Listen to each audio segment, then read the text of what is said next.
आइए सुनते हैं गुरु पूर्णिमा की कथा।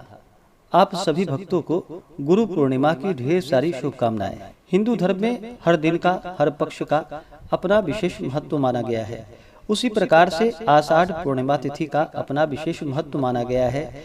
इस दिन विशेष प्रकार से गंगा नदी में स्नान करना, दान पुण्यों का कार्य करना, भगवान विष्णु का पूजन करना, भगवान सत्यनारायण का पूजन करने का विशेष महत्व होता है। और गुरु पूर्णिमा तिथि के दिन, इस दिन जो कि अपने गुरुजनों की पूजा की जाती है।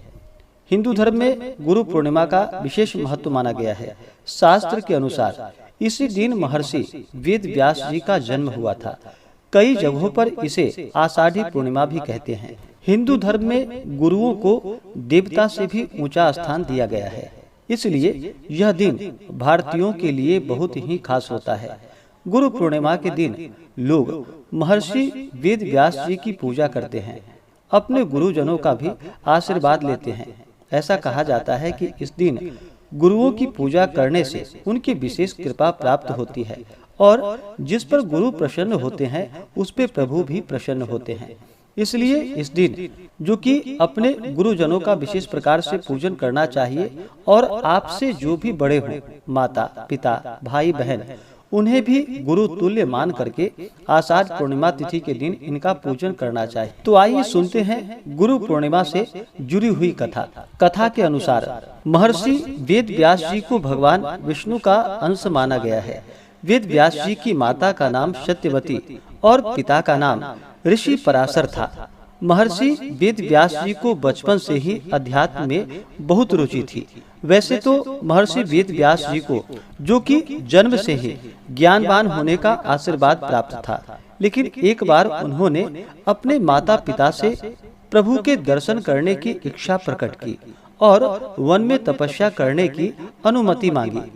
वेद व्यास जी की इस बात को सुनकर उनकी माता ने उन्हें वन में जाने को मना कर दिया। माँ की इस बात को सुनकर वेद व्यास जी वन जाने की हट करने लगे।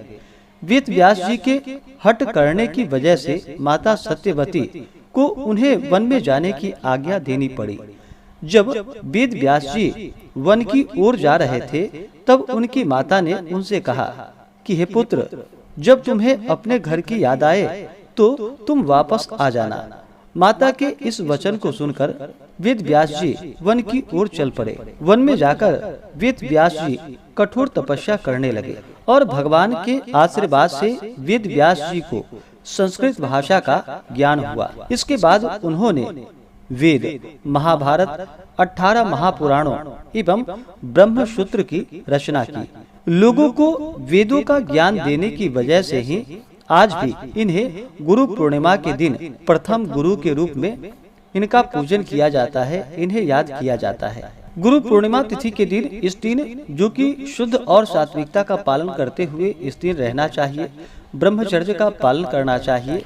जो भी व्रत को धारण करते हैं उन्हें व्रत के दौरान किसी के ऊपर क्रोध नहीं करनी चाहिए। अपने मन में किसी के प्रति ईर्ष्या या द्वेष का भाव नहीं लाना चाहिए।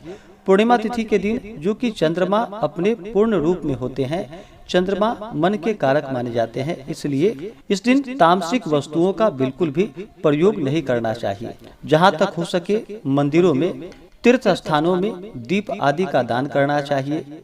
इस दिन अपना मन जो कि भगवान विष्णु के चरणों में लगाना चाहिए।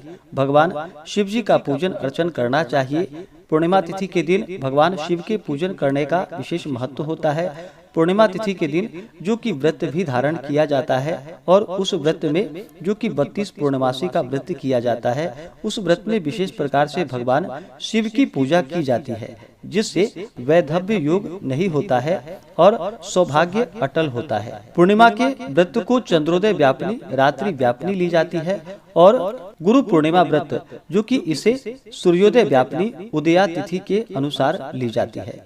अगर आप सब विशेष प्रकार से आषाढ़ पूर्णिमा, गुरु पूर्णिमा तिथि के शुभ मुहूर्त, व्रत महत्व के बारे में जानना चाहते हो तो उसका वीडियो अलग से हमारे चैनल पे अपलोड है। आप जा करके जानकारियां को प्राप्त कर सकते हैं, या हमारे वीडियो के एंड स्क्रीन में भी वीडियो का लिंक दिया गया है, आप उसके माध्यम से भी जानकारियां को प्राप्त कर सकते हैं। पूर्णिमा तिथि के दिन भगवान सत्यनारायण के पूजन का विशेष महत्व माना गया है।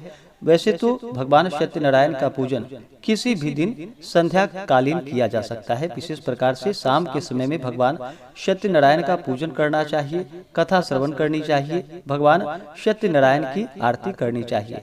भगवान सत्यनारायण का पूजन जो कि कली काल में बड़ा ही पुण्य फलदायी माना गया है।